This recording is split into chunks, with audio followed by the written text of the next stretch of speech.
ஞாபகத்துக்கு வருது. சீறி பாஞ்சி துள்ளி குதிக்கிற யாருக்கும் அடங்காத காளைகள் விளையாடுற அலங்காநல்லூர் ஜல்லிக்கட்டு தான். நம்ம வைகை ஆறுதான். அழகர் ஆத்துல இறங்குற வைபவம். மதுரை மீனாட்சி அம்மன்.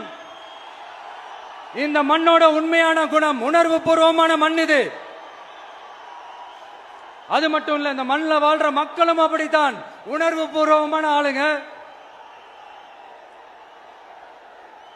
நான் இந்த மண்ணில் கால் எடுத்து வச்ச உடனே ஒரே ஒருத்தரை பத்தி தான் மனசுக்குள்ள ஓடிக்கிட்டே இருந்தது. அவர் யாருன்னு உங்களுக்கும் தெரிஞ்சிருக்கும். சினிமானாலும் சரி, அரசியல்னாலும் சரி, நமக்கு ரொம்ப ரொம்ப பிடிச்சது புரட்சி தலைவர் எம்ஜிஆர் அவர்கள் தான். அவரோட பழகிறதுக்கு எனக்கு வாய்ப்பு கிடைக்கல. ஆனா அவரை மாதிரியே குணம் கொண்ட என்னுடைய அண்ணன் புரட்சி கலைஞர் கேப்டன் விஜயகாந்த் அவர்களோட பழகிறதுக்கு எனக்கு நிறையவே வாய்ப்பு கிடைச்சது. அவரும் இந்த மதுரை மண்ணை சேர்ந்தவர் தானே, அவரை மறக்க முடியுமா?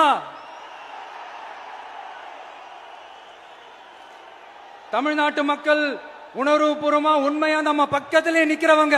அதுக்கு ஒரு மிகப்பெரிய அடையாளம்